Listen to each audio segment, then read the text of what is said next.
Bonjour à tous, quel plaisir! Ensemble, nous allons revenir sur l'incroyable Ivar le Désossé, de l'histoire des Vikings. N'oubliez pas de mettre un petit pouce bleu et de vous abonner à la chaîne, très important. L'histoire d'Ivar commence maintenant. Heathen! Christian, do you know who I am?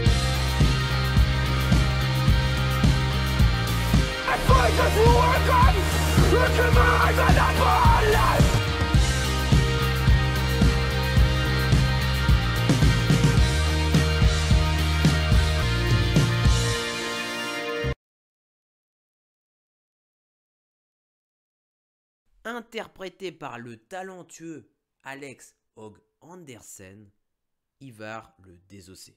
La série Viking est très efficace pour amener des personnages sombres et calculateurs. Dans la famille Lodbrok, personne n'est épargné par l'imprégnation d'une violence sanglante. Chaque fils de Ragnar a une particularité propre de leur père, l'aspect voyageur pour Ubbe ou encore la stratégie pour Ivar. Étant le plus jeune des fils de Ragnar, dès son plus jeune âge, Ivar, handicapé, est mis à l'épreuve. Se poussant à se surpasser, Ivar est obligé, s'il veut survivre, de combattre sa maladie, quitte à perdre des membres de sa famille. Ivar est l'emblème de la réussite où tout est possible. Ivar le Désossé débute sa légende en osant l'impossible. Détournant les codes de bonne conduite, laissant sa violence le contrôler, l'habiter ou le consumer. S'imposant comme l'un des plus grands, Ivar bâtira son propre royaume. Personnage historique du 8e ou 9e siècle, Ivar Ragnarsson, né vers 794, mort en 870 ou 873 à Dublin, fait partie des chefs vikings ayant dirigé la conquête du Danelaw en Angleterre à la fin du 9e siècle. Il a régné avec ses frères sur une zone comprenant probablement le Danemark et la Suède, et s'étendant également en Angleterre et en Irlande. Voici la légende d'Ivar le Désossé, ou la volonté de l'homme estropié. Au retour de Ragnar d'Angleterre, Aslo conseille d'attendre quelques jours avant de concevoir leur 4e enfant, car une prophétie indique qu'il pourrait naître avec de gros problèmes de santé. Néanmoins, Ragnar ne l'écoute pas et insiste pour concevoir cet enfant rapidement. 9 mois plus tard, Ivar vient au monde avec des jambes chétives, une difficulté à se mobiliser, ne lui permettant pas de marcher.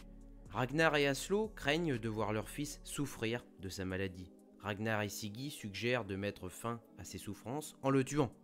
Aslo s'y refuse. Dans le dos de son épouse, Ragnar tente de tuer Ivar avant de revenir sur sa décision, incapable de commettre un tel acte. Il l'abandonne alors dans la forêt. Mais Ivar est retrouvé à temps par sa mère, se montrant très protectrice envers lui. Ragnar lui donne alors le surnom Ivar le Désossé. Ivar est un bébé pleurant beaucoup, consécutif à des douleurs de jambes aiguës. Aslo est sensible à sa souffrance. Ragnar manque d'empathie. Harbard, à Kattegat, parvient à apaiser sa douleur avec des mots rassurants, pleins de bienveillance.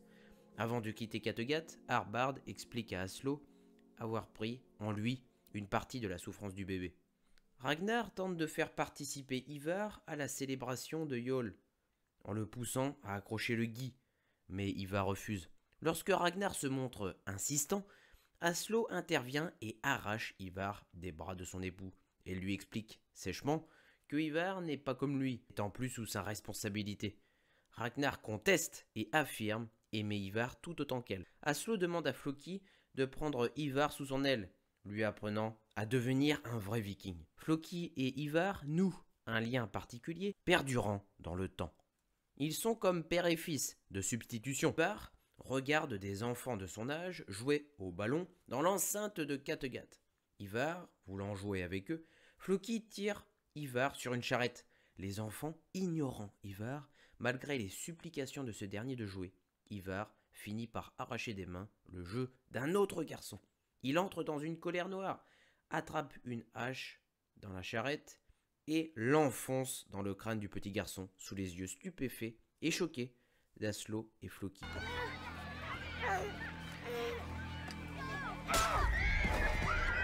Aslo accourt pour le rassurer, lui affirmant que ce n'était pas sa faute. Le caractère violent, impulsif d'Ivar se dessine.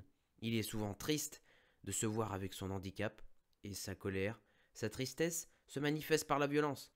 Âgé de 18 ans, Ivar ne s'entend pas avec ses frères, particulièrement Sigurd, se disputant sans arrêt.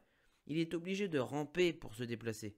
Parmi tous ses frères, Ivar est le seul à défendre leur père. En effet, depuis sa défaite de Paris, Ragnar n'est jamais revenu à Kattegat.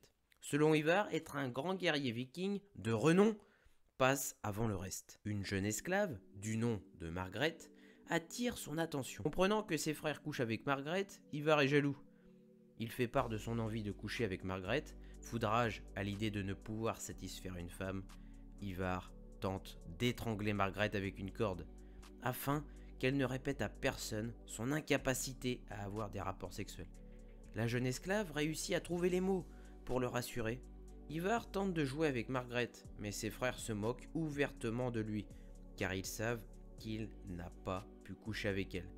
Leur comportement provoque la colère d'Ivar. Aslo le défend, au regret de Sigurd. Il sous-entend qu'elle le défend parce qu'elle a pitié de lui. Foudrage, Ivar tente d'agresser son frère, mais son handicap l'en empêche. Margaret ment et lui affirme qu'elle n'a rien dit. Ivar semble la croire et s'endort à ses côtés. Margaret ne ferme pas les yeux, de la nuit, effrayée.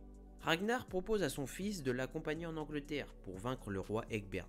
Tous ses frères ont décliné l'offre de leur père, sauf Ivar.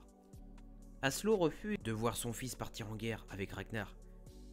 Par ses dons de voyance, elle voit qu'Ivar serait noyé par une tempête. Cependant, Ivar refuse d'écouter sa mère et lui explique qu'il a envie d'apprendre à connaître Ragnar, voulant apprendre à se battre comme un viking. Avant son départ, il demande à un forgeron de lui confectionner un objet métallique, afin qu'il puisse se déplacer plus rapidement. Son agilité impressionne ses parents et ses frères. Malheureusement, leur expédition est un échec. Ivar et Ragnar manquent de se noyer suite à un naufrage de leur bateau après une violente tempête. Ivar perd ses jambes métalliques. Son père l'oblige donc à ramper pour apprendre à faire de son handicap une force et non une faiblesse. Grâce à cela, Ivar aura un mental fort devant chaque épreuve de la vie. Ivar et son père sont pris au piège par le roi Egbert. L'armée anglo-saxonne renvoie Ivar sain et sauf à Kattegat. Se sachant condamné, Ragnar fait ses adieux à son fils. Il lui demande de le venger et d'être impitoyable. Si ceux à elle te tuent, alors moi et tous mes frères chercheront à nous venger, et tu le sais. Tout le monde te mésestimera toujours. Tu dois les faire payer pour ça. Je le ferai, père. Sois sans pitié. Ivar découvre la mort de sa mère, tuée par Lagertha, durant son absence. Le cœur brisé, Ivar se promet de venger sa mère et de tuer Lagertha, de ses propres mains. Apprenant la mort de Ragnar, ses fils réussissent à réunir la plus grande armée viking jamais constituée. Entre-temps, Ivar et Ubbe tentent d'assassiner Lagertha, en vain, par la protection de Björn. Floki offre à Ivar un chariot de guerre tiré par des chevaux, lui permettant d'être efficace sur les champs de bataille. En vue d'attaquer Northumbrie, Ivar se dispute fortement avec Björn la place de commandant de leur armée. En Northumbrie, les Vikings massacrent l'armée du roi Heya. Ivar désire une mort cruelle pour le roi Egbert, mais Björn refuse, étant persuadé que leur père n'aurait pas agi ainsi. Lors du banquet célébrant leur victoire, une dispute éclate entre Ivar et Sigurd. Ivar a l'intention de diriger les armées vikings, mais ses frères refusent de lui laisser le contrôle. Pour Sigurd, seul Aslo aimait vraiment Ivar. Ce dernier entre dans une colère noire. Ivar lance sa hache sur Sigurd, le tuant instantanément. C'est dur maintenant que ta maman est morte. Tu as perdu la seule personne qui t'ait jamais aimé. Ivar! Ivar!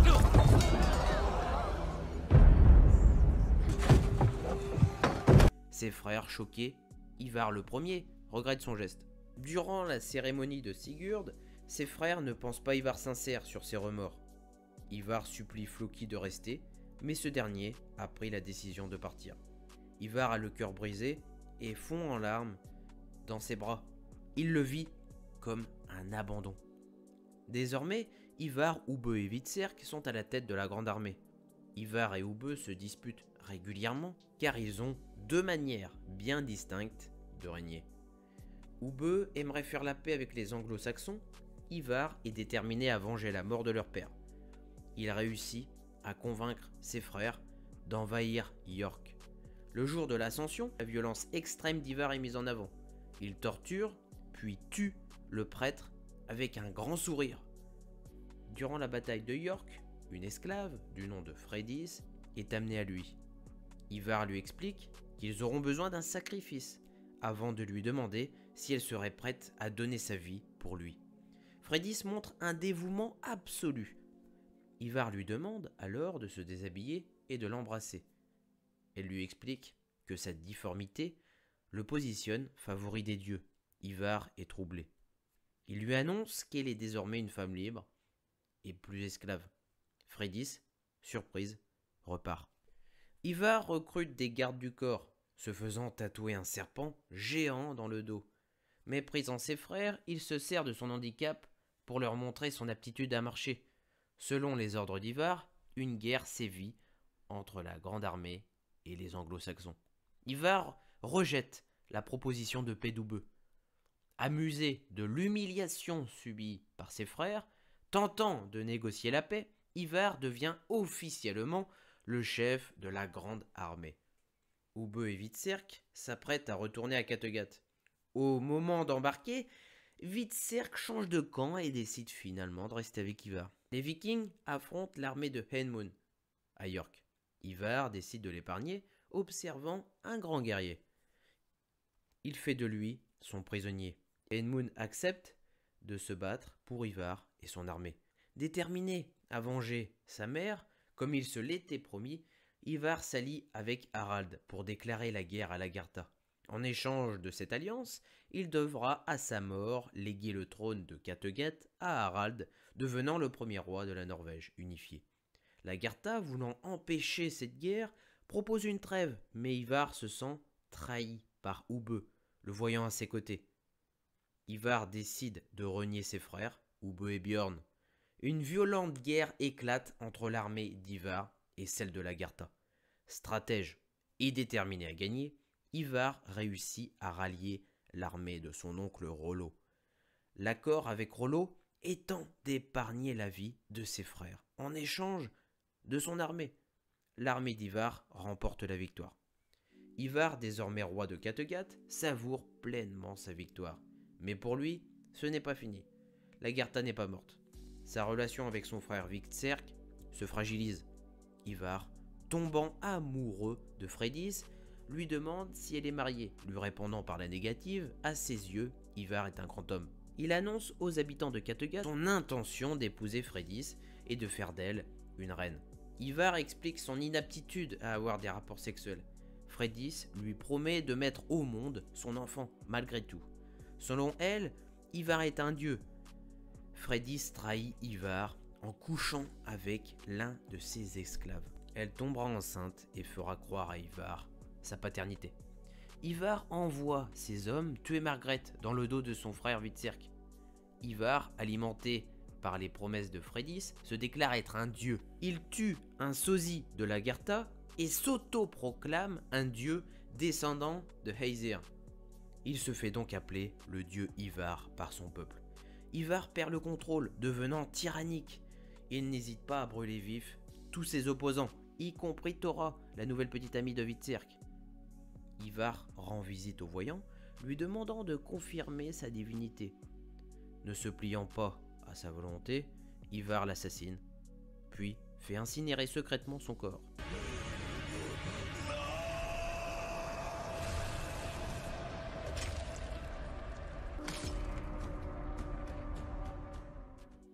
Freydis accouche du fils d'Ivar, Baldur.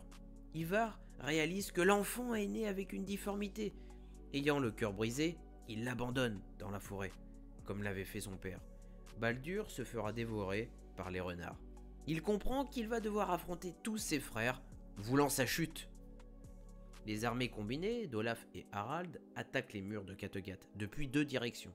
Cependant, les défenses sont trop fortes et Ivar réussit à piéger Björn.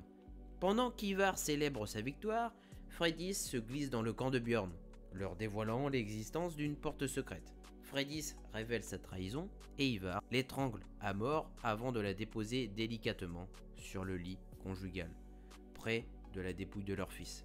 Ivar parvient à s'échapper de Kattegat à bord d'une charrette. Ivar a quitté la Scandinavie et explore le monde avec son bras droit Vigrid, accompagné de quelques mercenaires et vagabonds. Voyageant sur la route de la soie, Ivar est capturé par des gardes de l'armée russe. Ivar rencontre Oleg, prince de Kiev. Oleg finit par comprendre que le célèbre Ivar le Désossé est bel et bien un fugitif, ayant tout perdu. Ivar et Oleg sont dans un premier temps fascinés l'un par l'autre. Oleg fait part de son désir de préparer une invasion à Kattegat, puisque les Russes furent un temps les Vikings originels, possédant toute la Scandinavie. Ivar s'allie à sa cause afin de se venger de son demi-frère Björn. L'amitié entre Ivar et Oleg est ébranlée lorsqu'Ivar rencontre le jeune Igor, neveu d'Oleg. Ivar est profondément choqué du comportement abusif d'Oleg à l'égard d'Igor. Il décide alors de le prendre sous son aile et de lui apprendre à devenir un futur roi. Au fil du temps, Ivar change radicalement, devenant plus humain, plus mature, parvenant même à être choqué par l'extrême violence du prince Oleg. Il devient un père de substitution pour Igor. Ivar se promet de libérer Igor de l'emprise d'Oleg et s'allie avec le prince Dir et son armée pour faire tomber Oleg. Entre-temps, il retrouve son frère Hvitserk mal en point. Ivar prend soin de Hvitserk. Il réussit à le faire décrocher de la drogue et le prépare à l'invasion de Kattegat par l'armée russe. Lorsque le prince Oleg lui présente la princesse Katia, sa future femme, Ivar est sous le choc. Katia est la copie conforme de Freydis. Fasciné par la princesse, Ivar se met en tête qu'elle est l'incarnation de sa défunte épouse et tente de l'approcher. Durant la bataille du Vestfold, l'armée russe a le dessus. Ils ont réussi à prendre par surprise l'armée de Björn. Ivar fait irruption sur le champ de bataille, enfonçant son épée dans le torse de son demi-frère. Une conversation honnête, émouvante, sur les conséquences de cette guerre se joue entre les deux frères assis sur la plage. L'armée russe célèbre sa victoire et Ivar pense avoir tué son demi-frère. Björn, toujours en vie, a réussi à surprendre toute l'armée d'Oleg. Ivar et Hvitserk sont sous le choc, les larmes aux yeux. Encerclés, piégés par la grande armée viking, Ivar et les Russes sont battus. Contraint de rentrer à Kiev, Ivar tente de protéger le jeune prince des griffes d'Oleg, mais échoue. Afin de lui prouver sa sincérité, Katia rend visite à Ivar en se faisant passer pour Freydis. Ils couchent ensemble et Ivar lui explique son plan pour s'évader de Kiev avec Igor. Ivar se réconcilie avec Hvitserk. Les deux frères, aidés de Katia, réussissent à sortir Igor de Kiev et s'évader tous ensemble à Novgorod auprès du prince Dir et de son armée. Oleg cherche à prendre le prince Igor par les sentiments. Ivar fait comprendre à Igor de tuer son oncle. Sinon, il ne sera jamais libre. Il lui propose de tuer Oleg pour lui, mais Igor décide de le faire. Sous le regard fier d'Ivar, Igor tue son oncle. Ivar et Hvitserk décident de retourner à Kattegat. Avant son départ, Katia annonce à Ivar qu'elle est enceinte de son enfant. Ivar est sous le choc et ému, persuadé qu'il n'aurait jamais d'héritier. Ivar et Igor se font des adieux déchirants. Au moment de partir, ils s'échangent un dernier regard. Les yeux larmoyants, Hvitserk assiste à cet échange et remarque le changement de comportement d'Ivar. À Kattegat, les deux frères sont très mal accueillis et hués par les Vikings.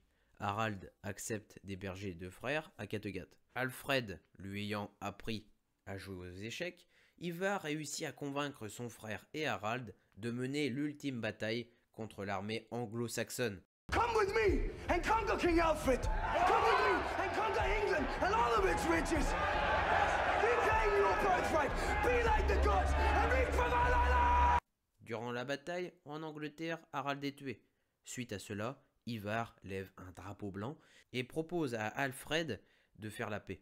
Cependant, Alfred refuse, comprenant la manipulation d'Ivar. Le blanc de ses yeux est bleu. Quand il était petit, son père passait son temps à vérifier que le blanc de ses yeux n'était pas bleu. Sinon, cela signifierait que ses os pouvaient se briser fatalement. Ivar ne peut se résoudre à regarder Hvitserk se mettre en danger face aux guerriers anglo-saxons. Très affaibli, il se rend sur le champ de bataille et ordonne à son frère de partir. Hvitserk fond en larmes, comprenant la volonté de son frère à mourir. Les deux frères s'avouent mutuellement leur amour. Je suis Ivar le Désossé! Die witte Verdigen! Die witte en die gaten afgedreven me!